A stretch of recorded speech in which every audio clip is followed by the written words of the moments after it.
पुरानी पेंशन बहाली और टीईटी की अनिवार्यता खत्म करने की मांग। फर्रुखाबाद अटेवा पेंशन बचाओ मंच एवं all teachers and employees welfare association ने पुरानी पेंशन व्यवस्था बहाल करने, निजीकरण पर रोक लगाने और शिक्षक भर्ती में टीईटी की अनिवार्यता समाप्त करने की मांग उठाई। संगठन की ओर से प्रधानमंत्री और मुख्यमंत्री को संबोधित ज्ञापन एसडीएम को सौंपकर कर्मचारी और शिक्षकों की समस्याओं के समाधान की मांग की गई। ज्ञापन में कहा गया कि वर्ष 2004 के बाद नियुक्त शिक्षक, कर्मचारी और अधिकारी नई पेंशन योजना एनपीएस के दायरे में हैं। संगठन का दावा है कि एनपीएस से कर्मचारियों को नुकसान हो रहा है, जबकि सरकार के लिए भी यह व्यवस्था आर्थिक रूप से चुनौतीपूर्ण है।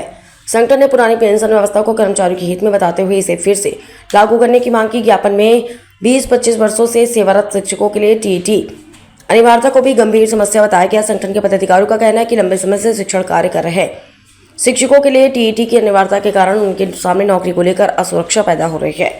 इससे शिक्षक और उनके परिवार प्रभावित हो रहे हैं। संगठन ने सरकारी संस्थानों के निजीकरण पर चिंता जताते हुए कहा कि शिक्षा समेत महत्वपूर्ण सरकारी सेवाओं का निजीकरण आम जनता पर आर्थिक बोझ बढ़ा सकता है।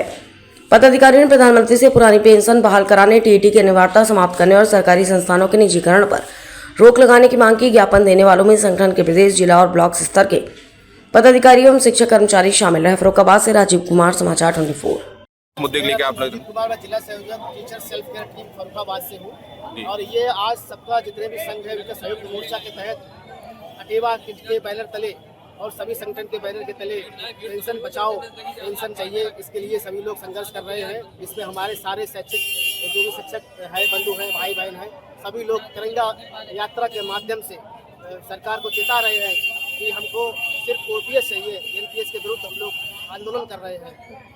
तो हम लोग इसके लिए अभी तो थोड़ा ही प्रोग्राम फिक्स किया। इसके बाद यहाँ से लेकर लखनऊ है और दिल्ली तक जंतर मंतर में हम लोग सारे शिक्षक बंधु एक से ईंट बजा के वहाँ पे लोगों के साथ खड़े होंगे और सरकार के विरुद्ध अपनी जो इच्छा है उसकी जाहिर करेंगे। आपका क्या मामला है इसमें? सिंह जाटक, जिलाध्यक्ष अटेवा फर्रुखाबाद जी, क्या आज हम लोग पुरानी पेंशन की बहाली, टेट की समाप्ति और निजीकरण के विरोध में आज तिरंगा यात्रा के रूप में हम लोग यहाँ एकत्रित हुए हैं। माननीय मुख्यमंत्री जी को, माननीय प्रधानमंत्री जी को ज्ञापन दिया गया है माननीय जिलाधिकारी महोदय के माध्यम से। हम लोगों की मांग है कि जो शिक्षक कर्मचारी 30-35 साल अपनी सेवा विभाग को देता है और बदले में वो क्या चाहता है, केवल बुढ़ापे में सुरक्षा, बुढ़ापे की सुरक्षा ओपीएस, तो केवल हमारी मांग है हमारी पुरानी पेंशन जो पहले वाली थी वो बहाल की जाए। जब अन्य राज्यों में पुरानी पेंशन बहाल हो सकती है तो हमारे उत्तर प्रदेश में पुरानी पेंशन बहाल क्यों नहीं हो सकती है? ये कहना कि खजाना नहीं है, देश में पैसा नहीं है, तो अपने जो वेतन और संसाधन होते हैं उनको तो आप संसद में दोनों सदनों में ताली बजा के आप बढ़ा लेते हैं। जब कर्मचारी की बात आती है तो आप कह देते हैं खजाना खाली है, हमारे पास पैसा नहीं है। हमारी सरकार से सख्त मांग है, विनम्रतापूर्वक आप इस अन्य राज्यों से सबक लेते हुए हमारे उत्तर प्रदेश में ही पुरानी पेंशन को बहाल करें और जो टेट का मुद्दा है ये बिल्कुल इसको समाप्त करें और निजीकरण को भी समाप्त करें। चाहे अध्यादेश लाके खत्म करें और चाहे जैसे भी, ये सरकारी जिम्मेदारी है। भाई सरकार जो है, हम 30-35 साल कर्मचारी जो हमारा उनको अपना सेवा देता है उसके बदले में उसको पुरानी पेंशन का भी वो हकदार नहीं है।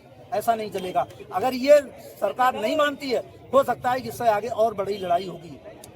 विधायक और सांसद द्वारा आपने अभी जो पेंशन की मुद्दे किए थे, क्या विधायक? मैं तो कहता हूं कि आप देख लीजिए, आप भी पत्रकार हैं, आप जानकार हैं कि एक बार एक विधायक हो जाता है, सांसद हो जाता है तो उनको 2-2, 3-3 पेंशन मिलती हैं। कर्मचारी और एक दिन के लिए होता है तब उसको 2-3 दिन पेंशन मिल जाती है और कर्मचारी 35 वर्ष की सेवा करता है उसको एक भी पेंशन नहीं। ऐसा कहाँ? क्या यही अमृतकाल है? या इसी तरह से हमारे देश को आगे होगा?